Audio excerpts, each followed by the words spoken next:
Am I supposed to pray over leftovers? Me. Lord, it's me again with the spaghetti. Okay, this is one of my favorites. My mother has a medical podcast where she tells me who has cancer or is dead. It's called My Voicemail, and it happens once a week. We all know that person. Oh, yeah. For sure. It's amazing. Okay, this is another good one. Just found out I'm part of the problem, which sucks, but it feels good to be part of something.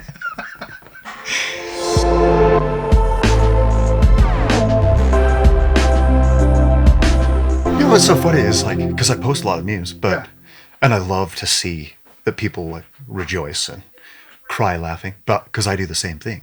So, here I am distributing memes, but I'm also a mass consumer. So I'm sitting at home, laughing and crying to these memes that I'm sharing. Do you cry when you laugh? Depending. How often does that happen? That's the cry laughing part. It's such a treat when it happens, right? Oh, it's like the best. When one just hits just right. When I was in high school, I went to a sleepover and the girl I had a big crush on slithered into bed with me and she started tickling me. And I said, ha ha ha, well, time for bed. And I think about that twice every 5 seconds. And, it just hit me for some reason, it's funny. But that was a good job. Just at the right time. And I thought about it for 15 minutes. Just the twice every 5 minutes type of thing. And it just hit me. And so I just laughed and laughed. I'd be sitting there, we're watching a show together. And I just start laughing again. And my wife was just, memes. Oh, memes. Curse you, memes.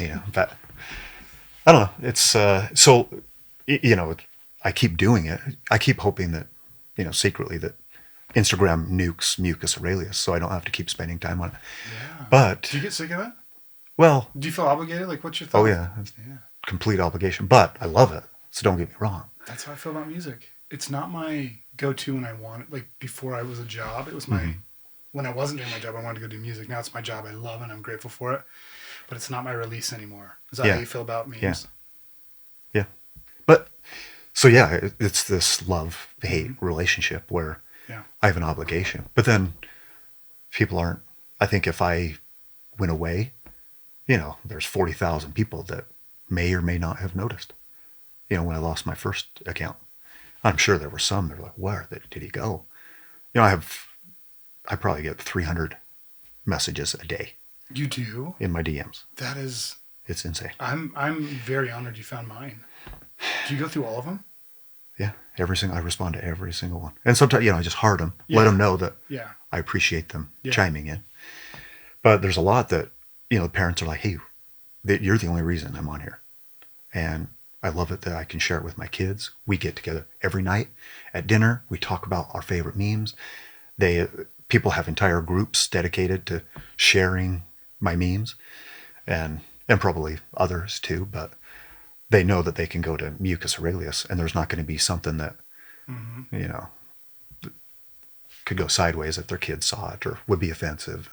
Which is actually a really kind of a treasured thing these days, to be able to have something you can do with your kids, something you can consume with your kids. There's a comedian online, Kevin James Thornton, who's hilarious, and he has a guy that animates what he's saying, and it's really funny. I can show my kids probably 18% of his feed, but the good ones are so fun. You know what I'm saying? So going to yours is so awesome. Do you have future plans to pivot at all? Like, what excites you? Yeah, that's the great... Or do you need a break? The great mystery. Yeah. Yeah, I don't know. Well, it's fun being in that world and, having a moist finger to the wind and seeing what people are talking about and being in social media. But at the same time, you can also see that, this will be gone one day too. Mm-hmm. But... Dude, so were you funny in high school? Yeah. Have you always just been funny? Witty and... I don't have any jokes on tap. Yeah, I'm just kind of like a conversational... Yeah, if you find somebody that you can banter with, and then I can take it to weird little fun levels that maybe they didn't see and be random and more interesting. I want you to tell me about your life before. Just set this up, because it's obviously notable enough that the local paper covered this and told your story. Give us the setup to that. So, this goes back a few years. I thought my ribs hurt like crazy. How old were you at the time? This was probably 39, 40. Okay, so 4 years ago? And so I figured, well, it's an old injury, you know, and of course I Google it and it says, you know, perhaps when you work out and it reinvigorates it, it could be that you tore cartilage. I'm like, well, I play football with my buddies. I play soccer 3 times a week. I'm sure I've taken a hit and I've hurt my ribs. And so sometimes it would just hurt like crazy. So I'd work out and it would hurt so bad that my right arm would stop working. It was really ridiculous. I remember going to Disney World with my brother-in-law and trying to get the luggage up onto the bus, you know, and I couldn't do it. It was like, oh, my rib, my whole half of my body. But see, I don't do anything about it. You know, that's the problem. It's like, well, it'll heal in good time. You know, let's not go to the doctor and spend money and wait and waste my time. You know. Well, so we fast forward a couple of years. You know, I'm just suffering for 2 years, so I can't get a good workout in because I'm in pain. But that's not going to stop me from working out and playing and stuff. Well, I go to a chiropractor and he cracks me, and it's the joint. You know, so there's other people in the room there. And so it felt like he broke my ribs on the spot. I was like, you know. Could you breathe? Because yeah, it felt like it went right into my lungs. So I'm like, I think he did something. Yeah. Well, you know, that doesn't compel me to do anything except avoid a chiropractor. Yeah. Dude. I was like, oh, you know, I'll just stretch a little bit more and stuff. Dude, what did your wife say about this at the time? Like, when you're going through this, what is she saying to you? Are you complaining or do you? No, I don't say a peep about it. Yeah, I'll just be like, "Oh, my ribs," and she's like, "Be quiet." How's your gut? Yeah. Your brain works. All right, you're fine. Yeah. So I'm trying to think. You know, so I just suffered. You know, just kind of struggled with that for, you know, a couple of years. Couple years. Yeah. Oh my gosh. Okay, this is insane. I know. I mean, I'm just the typical and you're guy. Still working out through this pain. Yeah. Okay. All right. I don't know. Yeah. And that's the addiction part. Is I'm in pain, but I still want to work out, you know, and habit, you know, creature of habit. Well, so eventually, you know, I turn 40, 41, you know, and 42, nothing is getting better. Well, I go to my doctor because I'm tired all the time. My muscle strength is decreasing. My soreness is getting bad. You know, so it feels like I'm dilapidating, you know, slowly in real time. Are you worried or are you just like... Yeah, so at this point, I'm like, oh, this kind of stinks. I can't live like this. So I go to a doctor and he's going to check my hormones and, you know, do my blood work and all that type of stuff. Well, he says, hey, get your heart calcium score first. You know, just we'll go from there. So they take just a little x-ray of your heart and see how good you're doing. Well, in that shot, they saw a little blob in my lungs. They're like, your heart's great. There's a little something in your lungs. It's probably just scar tissue because it's just a little size of a pea, you know, it's small. So I'm like, okay. He's like, so go back in 3 months and get another one. I was like, oh, good. $1,500 to tell me that I still have scar tissue for the birds. So 10 months later, he's like, did you go? And I was like, no, I'll be fine. Don't worry about it. So he scheduled the appointment for me. He's like, tomorrow morning at 10:30, you're getting an x-ray. So I went in and I get the x-ray. This is kind of funny because, you know, the next morning I'm at the gym, of course. And I get a call from a secretary and she's like, oh, hey, I'm just at the Huntsman Center. I'm just calling to schedule your appointment for tomorrow. Your first meeting is at 7:30 with so-and-so, and then 8:30 with so-and-so, and then 9:30 with so-and-so. And then we're going to do labs and we're going to do this. And I was like, for what? And she's like, oh, you haven't talked to your doctor? You know, and then the phone. Oh, okay. There's my doctor. And then, so let me call you back. And then Huntsman Center. So then they all called at the same time.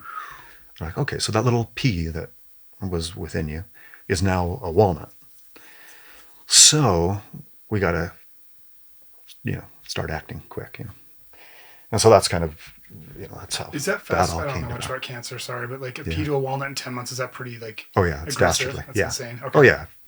I wouldn't be here right now. If I hadn't gone in and got that calcium score, I'd be dead right now. Okay. So I'm glad you went in. The reality. Yeah. We're all glad. So, you know, talk about, you know, if you want to bring a creator into this. Yeah. You know, these are those little things that, you know, you're like, okay, so he didn't just It wasn't like a little whisper, hey, maybe you have cancer. Like that never crossed my mind. Mm-hmm.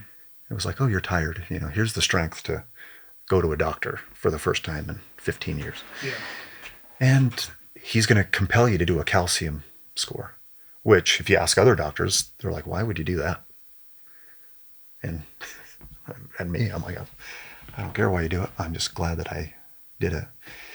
And it's this kind of changed my perspective in a lot of ways. So I had, my life is no harder than anybody else. In fact, this type of cancer, while it did a lot of damage and, I suffered for a few years, I feel very lucky that I don't have a lot of problems that many people have felt comfortable coming out of the woodwork and addressing me, saying, hey, you have cancer.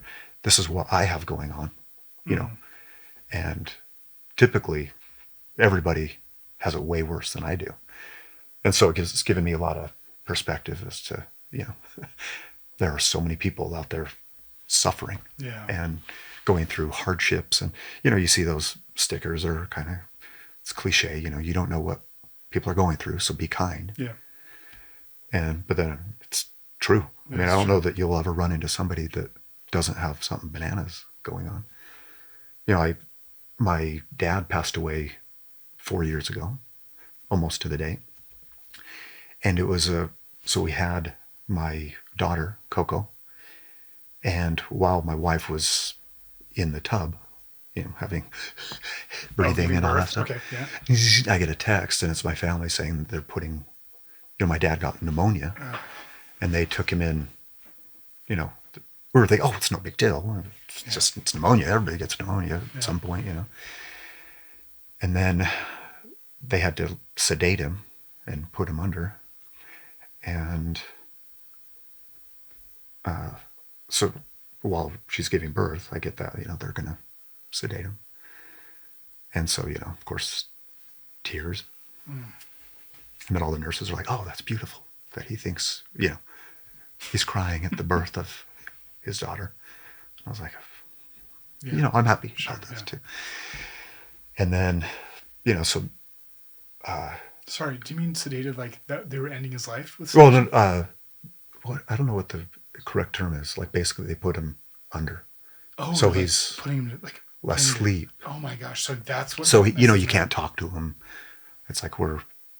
So there was no hope. He's going like. Yeah, he's in too much pain. He can't breathe. Like if you're awake and you got that tube down inside of you. Yeah. And so they're like, so we'll kind of put him in a coma. So you got your message about your father passing through text. No, so he hadn't passed. They're putting him in a coma, essentially. Oh, they're putting him in a coma. They're not turning which was like, this is next level. Oh, gosh. Like your dad he has pneumonia, but now, things have gotten significantly worse to such a degree that we have to put him into a coma. And so, it arouses all these different things. I was excited to have my daughter, and then there was this overlap. So we had the baby, and then a week later, my dad does pass away. And so it was rough because I wanted, they didn't get to meet. Number one, I lost my dad unexpectedly, and then have a brand new daughter that I want to be happy about. And then here I'm on a roller coaster, and then they don't get to meet. And, so it was it was just dastardly. And then we fast forward a few years, of course, the passing of your father is always tragic, I have a little cry every day, but.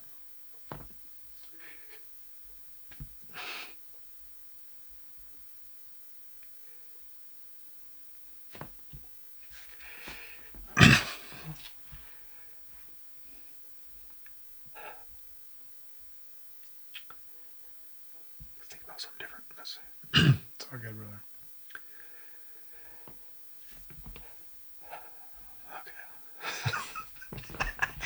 I'll be the same way. When that happens, I'll be the same way.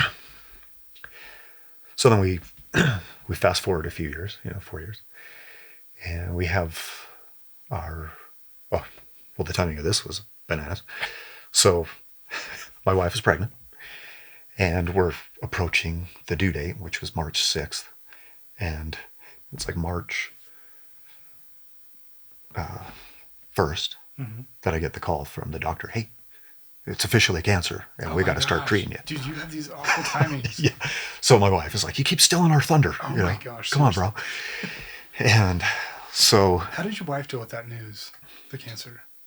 Was she optimistic? So at first, her brother is actually a Mohs surgeon, which means he removes cancer off of people for a living. So he has a full knowledge of what I have, But they've come a long ways in just the last 10 years with immunotherapy and cancer treatment. But when he got the news, he's like, oh no, this is crazy. Because they found it in my lungs, and then they found it also in my adrenal gland. And then it turned out the ribs was a big blob of cancer too. How big was your ribs? Because that's where you felt it first. It's hard to tell. And when you go in and you talk to a doctor, they're not like, okay, so it's the size of a pear, if you can imagine, And in fact, so, there was a little, not a language barrier, but you have to wear masks at the time, and there was, she's from a different country, and so she's telling me stuff, and I'm like, are those words that relate to cancer? Are you saying, is that the name of the therapy? Is that the name of an organ inside of my body? Like, I didn't know half the words, what she was saying. It was like, okay, you have something wrong here that will be treated with this, and it's a overproduction of this and that, and there was 18 words that I didn't know what she said. And so I'm nodding my head. Oh, sure. But my wife has just had a baby. So she's at home, so she can't be in she's the smart one, the science lover. So she's on FaceTime. What was the word? And you can't see the mouth. And so it was all a little confusing. So frustrating. Oh my gosh. And then her brother was like, maybe you should have a will in place, just in case, not to rain on anybody's parade or anything. Dude, how do you deal with this in this, like, these, thanks for telling me the story, but how are you day to day, like, are you depressed? Are you? Well, so at the time, I still have like a core memory where I felt like, because I don't know anything about cancer. All I know is what I've seen on the movies. Yeah.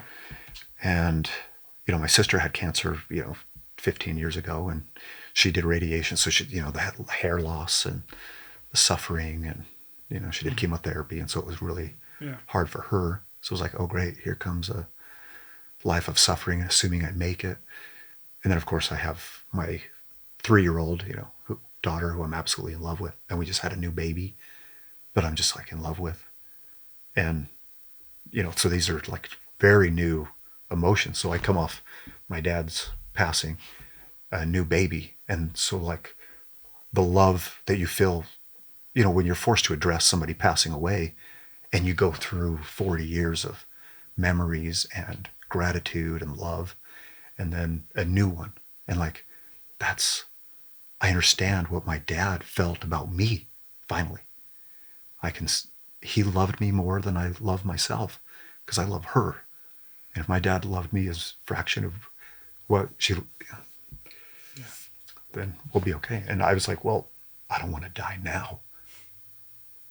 Like, number one, I don't want to die. But number two, she won't remember me.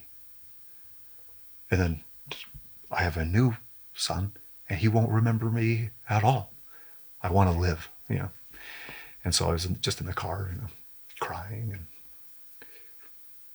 And because you just get the diagnosis. They don't know. Then, the bedside manner is very professional, and they don't give you hope. They don't give you fear either. They're just like, well, we're going to do this, and there's a success rate of this, and mortality rate of this. Okay, well, I don't know what any of that means. So is this good? Well, here are the numbers. Oh my gosh. All right, well, just be a human for 2 seconds. Yeah. Oh my gosh. But it was so now that looking back, I'm in the clear pretty much. It continues to shrink, and I haven't had it. They haven't had to give me a treatment in the last 3 months, 2.5 months, and it still continued to shrink. I just had scans done recently, so in my heart, I'm like, I'm in the clear, but you never truly know. And so, life is good. It was dicey, touch and go there for a while, but it did also, it kind of stinks too. One of my dearest friends passed away in August. Totally Dude, I'm accident so sorry. and incidental. Yeah. And I was able to give his, to speak at his funeral. And I had a week to prepare. And, when it's your best friend, you've got 20 years of memories. And our relationship has gotten better and better over the years. And then just to lose your buddy. I went through the same thing. My childhood best friend passed away when we each turned 30, 2012. Mm-hmm. And I spoke at his funeral, and I curated stories from all of our friends. And so it's like that. It's I wonderful to do it because you get to reflect on their life and your relationship, their relationship with their friends and family. But then I spent so much time thinking and dwelling on it.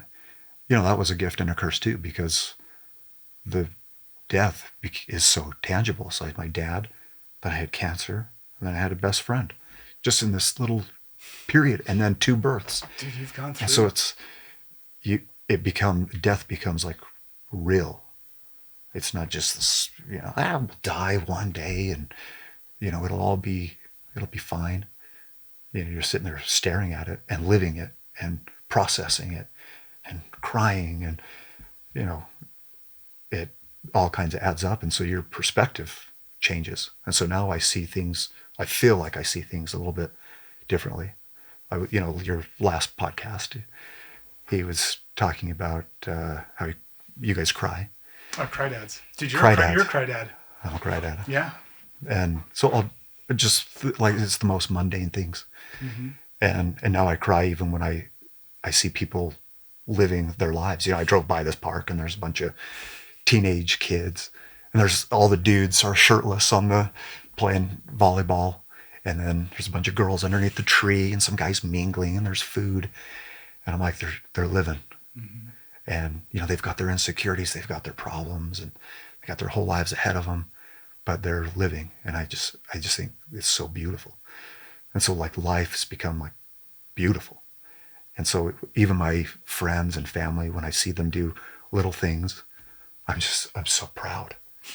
And I'm so excited for them. They're like, I just got a $10,000 raise. I'm like, yeah, it's beautiful. You're progressing. You're happy.